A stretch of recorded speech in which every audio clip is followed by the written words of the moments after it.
السلام علیکم dear students, میں آن لائن کلاس میں خوش آمدید کہتی ہوں۔ جیسا کہ ہم نے کل اپنا پہلا سبق رسولوں پر ایمان شروع کیا، جس میں ہم نے رسول کی لغوی اور اصطلاحی معنی پڑھے اور ختم نبوت کے بارے میں قرآن مجید کی آیت کا ترجمہ پڑھا۔ آج ہم اسی سبق کا اگلا ٹاپک رسالت کے تقاضے پڑھیں گے۔ محبت رسول رسالت پر ایمان کا اہم تقاضا ہے، یعنی ہم اپنی جان، مال، والدین اور اولاد سے اور دنیا کی ہر شے سے بڑھ کر حضرت محمد صلی اللہ علیہ وآلہ وسلم سے محبت کریں۔ ایک حدیث میں ارشاد ہوتا ہے کہ تم میں سے کوئی شخص اس وقت تک ایماندار نہیں ہو سکتا جب تک مجھے اپنی جان سے بڑھ کر محبوب نہ رکھے، یعنی کہ جب تک ہم اپنی جان سے زیادہ حضرت محمد صلی اللہ علیہ وآلہ وسلم سے پیار اور محبت نہیں کرتے ہیں تو ہمارا جو ایمان ہے وہ مکمل نہیں ہوتا۔ رسالت کا دوسرا تقاضا تعظیم رسول ہے، یعنی ہم حضرت محمد صلی اللہ علیہ وآلہ وسلم کا ادب و احترام کریں، کیونکہ ہماری ذرا سی بھی بے ادبی بھی ہمارے نیک اعمال کو ضائع کر سکتی ہے۔ ہم پر تمام انبیاء کی تعظیم فرض ہے۔ قرآن مجید میں اللہ تعالیٰ ارشاد فرماتے ہیں، جو لوگ آپ صلی اللہ علیہ وآلہ وسلم پر ایمان لائیں، آپ صلی اللہ علیہ وآلہ وسلم کی تعظیم کریں، آپ صلی اللہ علیہ وآلہ وسلم کی مدد کریں اور اس نور کی پیروی کریں جو آپ صلی اللہ علیہ وآلہ وسلم کے ساتھ اتارا گیا، وہی لوگ کامیاب ہونے والے ہیں۔ نور کی پیروی سے مراد یہاں پہ قرآن مجید ہے کہ ہم حضور اکرم صلی اللہ علیہ وآلہ وسلم کی احادیث کے ساتھ قرآن کی جو احکامات ہیں ان پر بھی عمل کرنا چاہیے۔ ایمان کا تیسرا تقاضا ہے کہ ہم نصرت رسول کریں، یعنی حضرت محمد صلی اللہ علیہ وآلہ وسلم کے احکام اور تعلیمات کو پھیلائیں اور ان احکامات پر عمل کرنے کی کوشش کریں جو ہم پر فرض ہیں۔ ہم تمام مسلمانوں پر فرض ہے کہ حضور اکرم صلی اللہ علیہ وآلہ وسلم کے دین کی خاطر صحابہ کرام رضی اللہ تعالیٰ عنہما کی ہر طرح کی قربانی پیش کرنے سے دریغ نہ کریں۔ اطاعت و اتباع رسالت پر ایمان کا ضروری تقاضا ہے۔ اطاعت کا مطلب ہے حکم ماننا اور اتباع کا مطلب ہے پیروی کرنا، یعنی کہ عمل کرنا۔ ہمیں چاہیے کہ ہم حضور اکرم صلی اللہ علیہ وآلہ وسلم کے ہر حکم کی اطاعت کریں، اسے مانیں اور زندگی کے سب معاملات میں آپ صلی اللہ علیہ وآلہ وسلم کی اتباع کریں، یعنی ان احکامات پر عمل کریں۔ اللہ تعالیٰ کا ارشاد ہے، اے مومنو اللہ کی اطاعت کرو اور اس کے رسول کی اطاعت کرو۔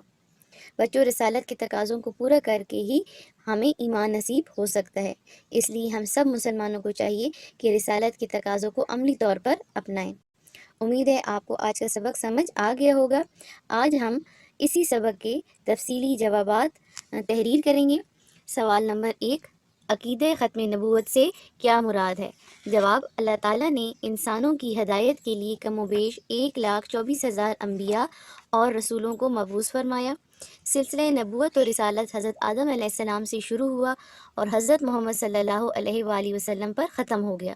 آپ صلی اللہ علیہ وآلہ وسلم اللہ تعالیٰ کے آخری رسول ہیں۔ آپ صلی اللہ علیہ وآلہ وسلم کے بعد کوئی رسول یا نبی نہیں آئے گا۔ اس عقیدے کو عقیدہ ختم نبوت کہتے ہیں۔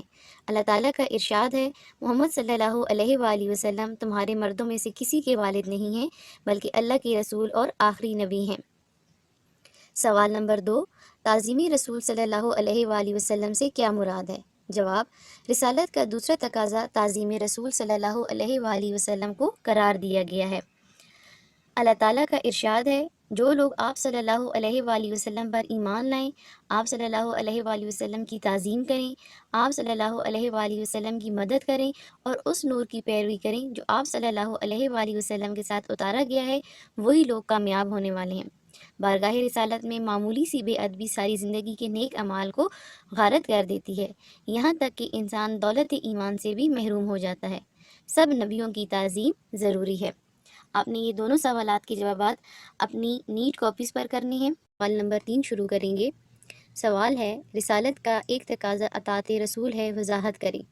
جواب، رسول اکرم صلی اللہ علیہ وآلہ وسلم کے ہر حکم کی اطاعت کرنا اور زندگی کے سب معاملات میں آپ صلی اللہ علیہ وآلہ وسلم کے احکام اور ہدایات پر چلنا رسالت پر ایمان کا ایک تقاضا ہے۔ اللہ تعالیٰ کی اطاعت کا واحد طریقہ یہی ہے کہ نبی کریم صلی اللہ علیہ وآلہ وسلم کی اطاعت کی جائے۔ اللہ تعالیٰ کا ارشاد ہے، اے مومنو اللہ کی اطاعت کرو اور اس کے رسول کی اطاعت کرو۔ رسول اللہ صلی اللہ علیہ وآلہ وسلم کی مبارک سنتوں کی اتباع بھی ضروری ہے۔ اطاعت کا تعلق قولی احکام سے ہے، مگر اتباع کا تعلق عملی ہدایات اور اسوہ حسنہ کے ساتھ ہے۔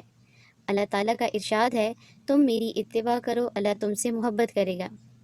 رسالت پر صحیح ایمان کے حامل وہی لوگ ہیں جو رسالت کے تقاضوں کو پورا کرتے ہیں۔ رسالت کے تقاضوں کو پورا کرنے سے صحیح ایمان نصیب ہوتا ہے۔